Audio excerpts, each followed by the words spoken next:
What is up, everybody? We are on episode 22. 22. Been doing this for 22 days. Uh well, first off, I want to say I was corrected this morning, and I also found out as I re-listened to the episode, I was wrong. Spunk didn't die last episode. He does die this episode though. So I was wrong. He did not die last episode. So I apologize, Carlos.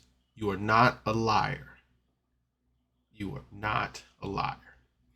Anyway, um, cool. People, another little note. People are actually watching. Can't tell you enough how much it stresses me out that people are watching, and then they tell me they're watching. That's just like, oh my god. Um, I have a couple of people who watch, and then they're like, "Hey, I like this part of your video, or this part of your bit video, and this part." I'm like, "Oh my god, people are actually watching this." And I changed around some of my tags, and I'm actually starting to see a little foot traffic. So leave a comment. Leave a comment. That's all I got to say about that. Just comment. Let me know that you stopped by. You don't even have to watch the whole thing. Just whatever. Anyway, they do the intros and they do not mention Tyrell. I will go ahead and tell you guys now. I don't know if Spunk. I mean, Spunk death was planned, but I don't know where he died. Like how he died was like super planned because I don't know if the dragon killed him or this thing killed him or it was a little unclear. Just kind of felt like he just lost life force and died. Getting into the episode a little early, but when I got to this point, I think last episode I touched on that Tyrell was leaving for a while because life is hard for everybody. Everybody needs to take a break. Everybody needs a mental day. But Tyrell steps back and he steps down from podcasting on Power Word Fell. There's kind of a little work overload there, so he takes a break. He's still on the homebrew at this point of recording during in the past. But he takes a break from all other podcasts, and I think he took a break from the Discord too, because I think at that time I was in the Discord a lot, and I was like, man, I never see Tyrell talk. But and I was super behind on the homebrew because they had like 70 episodes out at that time, and I was trying to catch up with them, and I was just like, is he still around?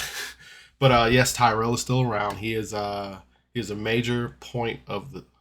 Trying to remember how Grant worded it. He is a major player in the flagship original staff of the homebrew. Whatever. Anyway, without further ado, let's get into the episode.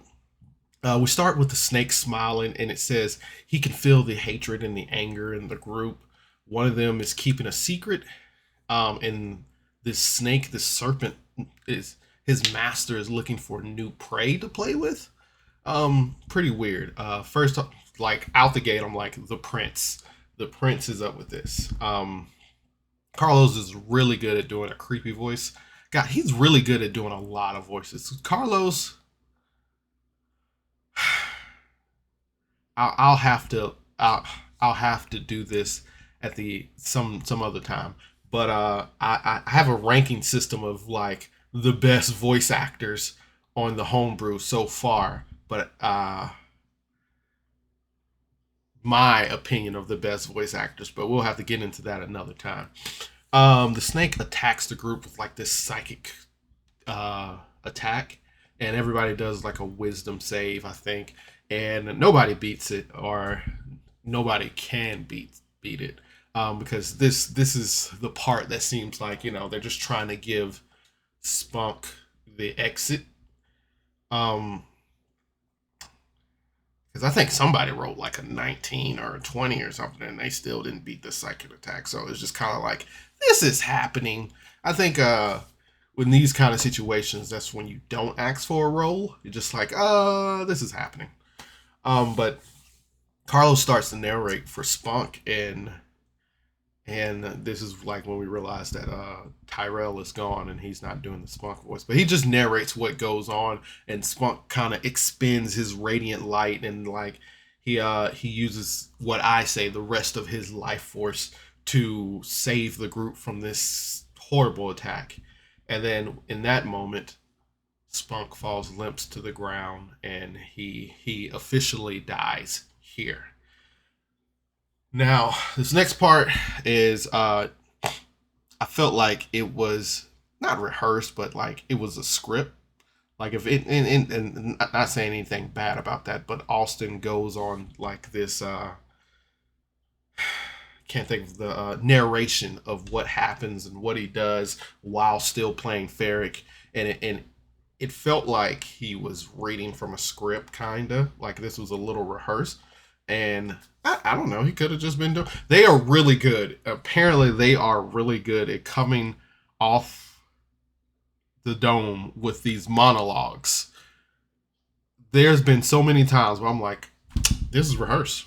This can't nobody come out with like a 15 paragraph monologue and just do that. So it did feel like it was script, but it might just be that good that he it feels like he's reading lines. I mean, not, it didn't feel like he was reading lines. It felt like he had this prepared. I think is the right way to say. In which I think they said they knew when Spunk, like they talked this over about Tyrell leaving, so they knew when Spunk was leaving. So I wonder if they had it planned how he was going to leave.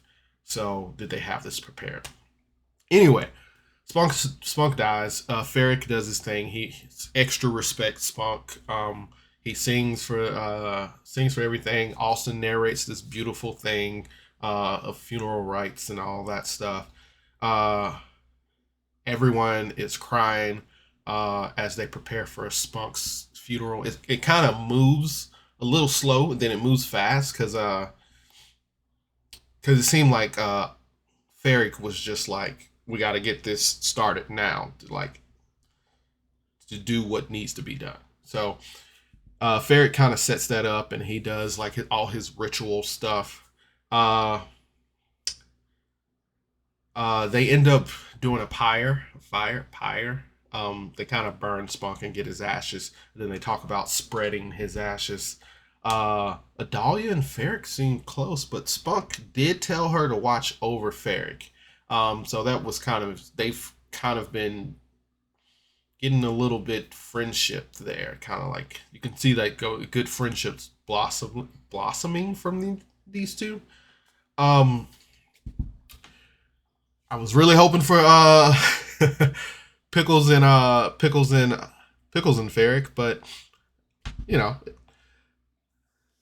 because there was a lot of scoopage happening, a lot of scoopage. Uh, Pickles tries to figure out what to do with the sword, and Ambrose tells her not to touch it. Ambrose is pretty like, I don't want to say OCD, but he's pretty like investigative. Like, hey, we need to analyze that and figure out what's happening with that. I don't know if this is the first time we saw Ambrose's bag of holding, but he pulls out the bag of holding and he puts the sword in there, and sometimes you remember stuff and you're like, man, they probably still have that sword in the bag of holding. Anyway, Ambrose tells her not to touch it. He puts it in the bag of holding. Miraz thinks he was the reason this has happened, and which I'm kind of with him. He just made a deal with the prince. Prince probably wanted to play a game, do some weird stuff, trying to show his power that Mirage doesn't control him when he was like, don't hurt my friends or don't make me do anything against my friends. But of course he doesn't tell anybody like, he made a deal with the prince. He just kind of like, this is my fault, I'm a liar, and just kind of regurgitating what the snake said about himself. Ambrose just thinks it's a cursed sword, wrong place, wrong time. It could have happened to anybody. They kind of go into Marcus again, like Marcus was apparently a bad dude.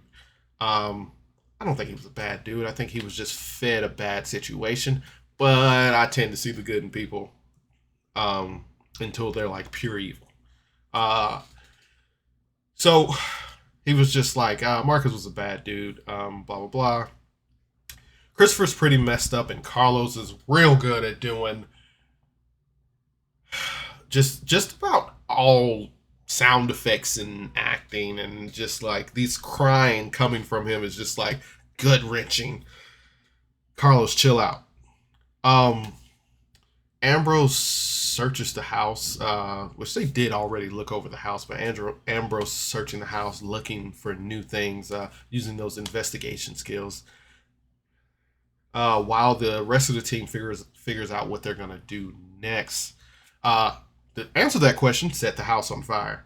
They kind of debate like, what should they do? Set the house on fire, leave it, and then they were like, I think the deciding factor was, what if somebody else stumbles upon this house that isn't prepared as they are, and it could get really bad.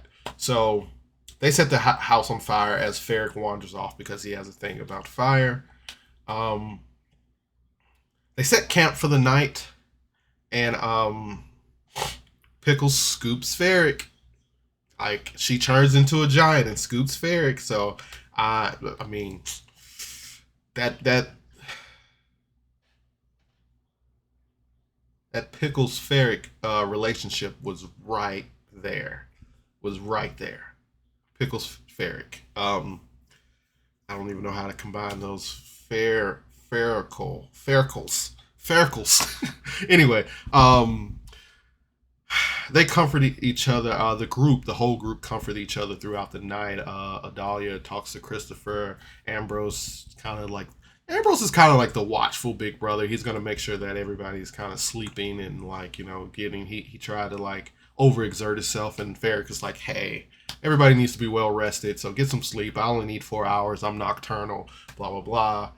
So they all comfort each other in their own way. Adalia has a dream, and what I think the hero's light comes to her in her sleep, but it's the Spunk said his light bulb, in which I'm kind of thinking that's the hero's light, comes to her and tells her to seek the Rock of Bristol, as it told Spunk. Then she wakes up. Ambrose wakes everyone up and wants to talk about Spunkles. And this is in the morning when everybody's supposed to be getting up.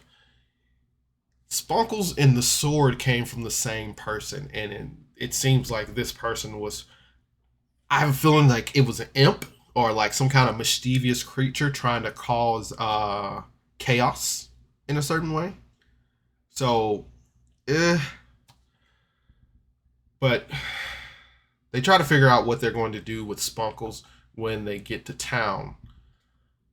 Spunkle changes into a white weasel, apparently. I think it was white weasel. He changes into a weasel as they kind of argue back and forth. Ambrose is spitting mad sense, and no one is like really listening to him. They just think he wants to kill Spunkles or get rid of Spunkles, and he's just like, no.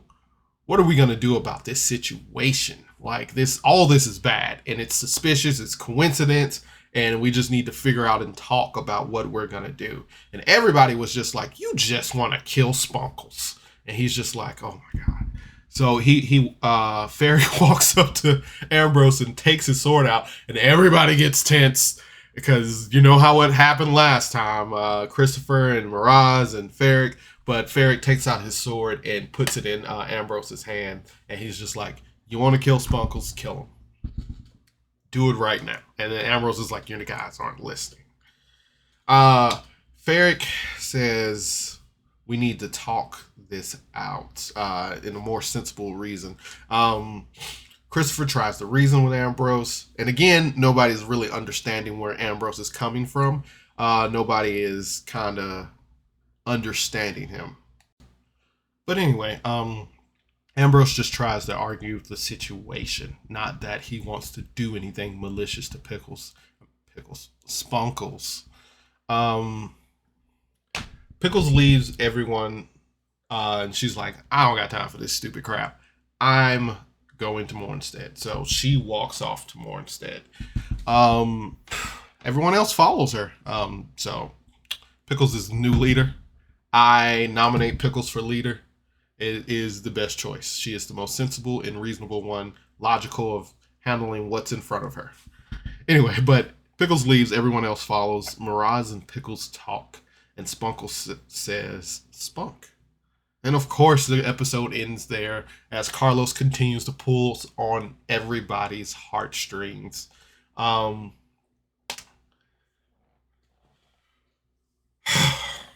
okay.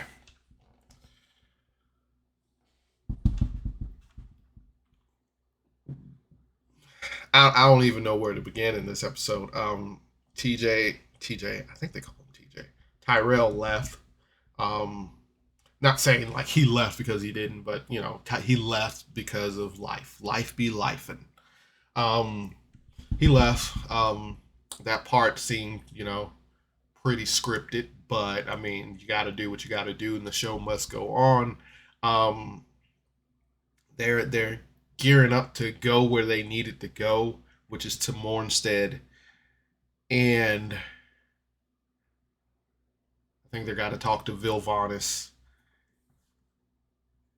and everybody is mourning, and they got to figure out what to do with Spunkles. Spunkles changes into a weasel, and of course they have the funeral for Spunk. Um, it was an emotional episode. It wasn't emotional. It was an emotional episode. I had pulled at my heartstrings. Um,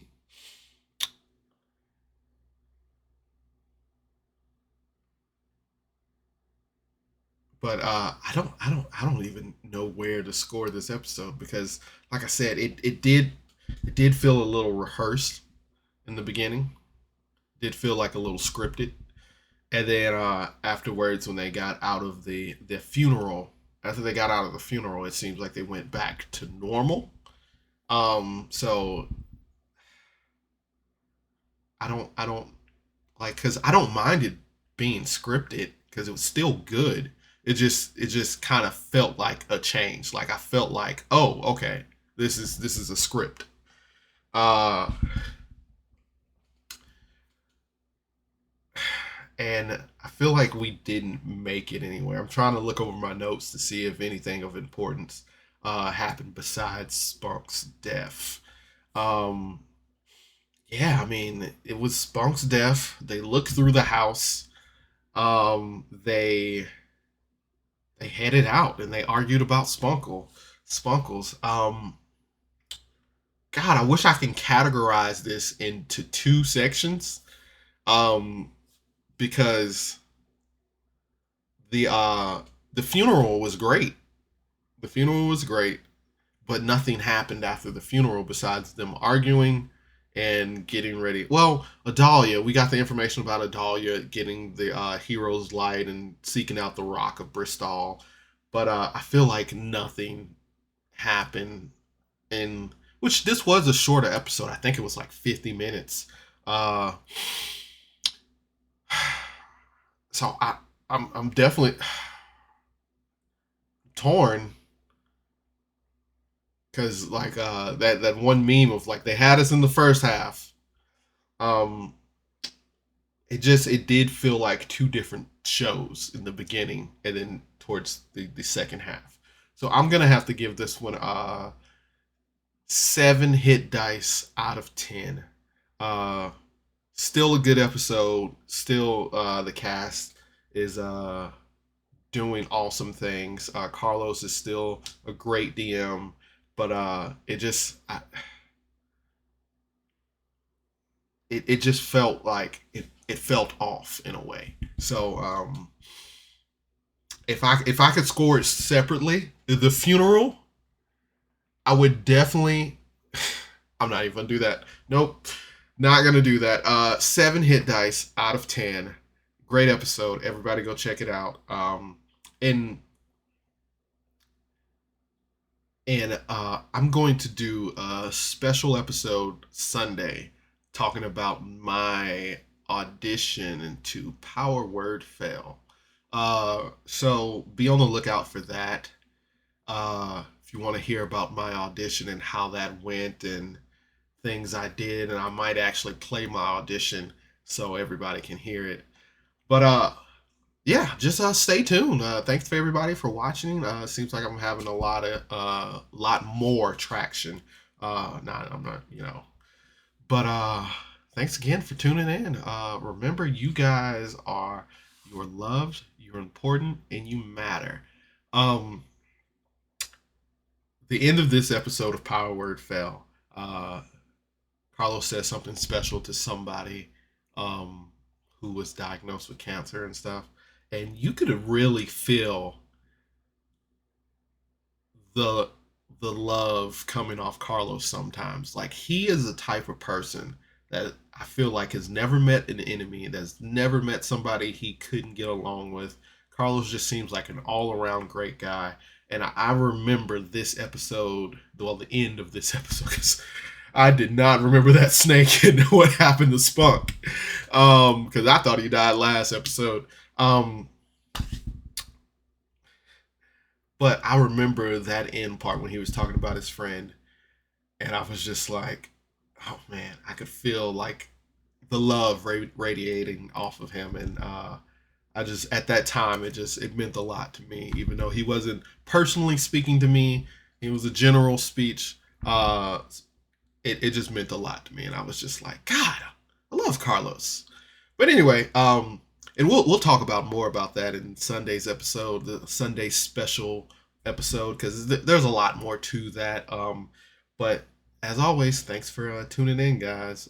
Thanks for tuning in to Miles TV. Hope you have a good night. Goodbye.